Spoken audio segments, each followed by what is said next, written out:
অভিষেক Mallick, orthopaedic surgeon, বর্তমানে Siliguri district হসপিটালে কর্মরত এবং প্রাইভেট প্র্যাকটিস মেরিনার সাথে যুক্ত আছি। এখন বর্তমান সময়ে সবচেয়ে বেশি আমার কাছে যেসব পেশেন্ট আসে তা হচ্ছে হাঁটু ব্যথা, কোমর ব্যথা। আজকের টপিক হচ্ছে কোমর ব্যথা, ঠিক আছে। এখন দেখা যাচ্ছে প্রাপ্তবয়স্ক থেকে শুরু করে মধ্যবয়স্ক যে কোনো ধরনের বয়সের মানুষের মধ্যে কোমর ব্যথাটা খুব কমন। কোমর ব্যথার কিছু রিজন থাকে আমাদের কাছে যেগুলো এসছে, বিভিন্ন এজের মানুষের মধ্যে তার কারণ ডিফারেন্ট, ঠিক আছে। এবার আমাদের কাছে মোস্ট কমনলি যে পেশেন্টগুলো আসছে তারা above 40 years. Female patients are more prone to low back pain. তো এখানে কোমর ব্যথার মেইন কারণটা হচ্ছে আমাদের পোস্চার, আমাদের বসার ধরন, কাজ করার ধরন এবং কর্মক্ষমতা। এখন আমরা বেসিক্যালি যারা সাধারণ মানুষ তারা সেডেন্টারি লাইফস্টাইলের সাথে যুক্ত আছি, হার্ড ওয়ার্কিং ক্ষমতা কম, বেসিক্যালি ঝুঁকে ঝুঁকে কাজ করা, বা আমরা বেসিক্যালি যেটা হচ্ছে আমাদের খাওয়ার ধরন, food habit is very much important, okay. এবং তার সাথে যেটা হচ্ছে মেইনলি স্মোকিং, অ্যালকোহল কনজামশন, এগুলো খুবই notorious for this type of disease. তো মেইন আমার এখানে বলার একটাই উদ্দেশ্য হচ্ছে আমাদের যে কোনো ধরনের ব্যথা, কোমর ব্যথা হোক, হাঁটু ব্যথা হোক, আমাদের lifestyle modification is very much important, যেটা আমাদের এভরি মর্নিং এবং ইভিনিং আমাদের ফ্রি টাইমে exercise is very much important.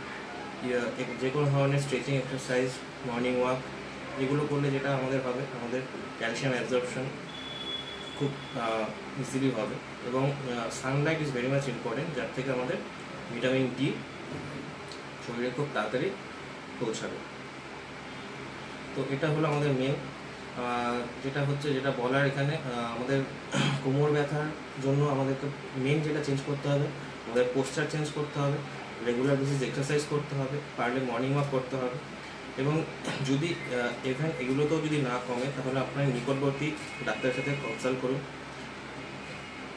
আমাদের ফরমোস্ট যেটা দেখতে হয় এজেড পেশেন্টদের most common of low back পেনের রিজন হচ্ছে স্পন্ডাইলোসিস, যেটা আমরা আমাদের মেডিকেল টার্মে বলে থাকি ডিজেনারেটিভ চেঞ্জেস, যেখানে আমাদের হাড়ের মধ্যে ক্ষয় দেখা যায়। তো সেই ক্ষয়টা প্রতিরোধ করার জন্য কিছু আমাদের মেডিকেশনস নিতে হবে, তার সাথে লাইফস্টাইল মডিফিকেশনস তো আছে, এবং ফিজিওথেরাপির একটা মাস্ট রোল আছে।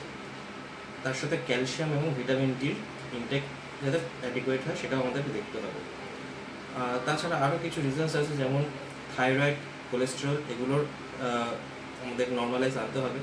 অনেকের ক্ষেত্রে এইসব থাইরয়েড বা কোলেস্টেরল ইউজুয়ালি করা হয় না রেগুলার বেসিস, কিন্তু তাদের ক্ষেত্রে অনেকে দেখা যাচ্ছে এই লো ব্যাক পেন ট্রিট করতে গিয়ে এইসব হাইপোথাইরয়েডিজম এবং হাইপারলিপিডিমিয়া এসব জিনিস ধরা পড়ছে। তো সেগুলো ম্যানেজ করার পরে অনেকের ক্ষেত্রে এইসব ইমপ্রুভমেন্ট আসছে। আর ইয়ং পেশেন্ট কিছু আসছে যারা লো ব্যাক পেন নিয়ে আসছে, তাদের মেন রিজন থাকছে অনেক সময় ট্রমাটিক রিজনে হয়, অনেক সময় যেটা হয় পোস্টার তো একটা আলাদা রিজন আছেই। ট্রমাটিক রিজনে যেটা হচ্ছে অনেক সময় আমাদের লিস্থেসিস বলে আমাদের মেডিকেল টার্মে, যেখানে অনেক সময় হাড় সরে যায়, সেখান থেকে অনেক সময় লো ব্যাক পেন হয়।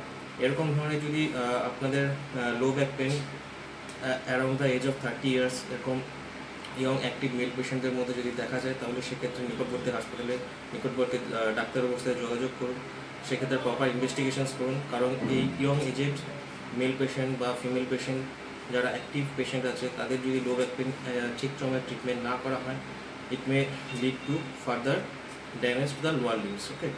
তো এটাই বলার, তো নিজের শরীর স্বাস্থ্য সম্বন্ধে সচেতন থাকুন।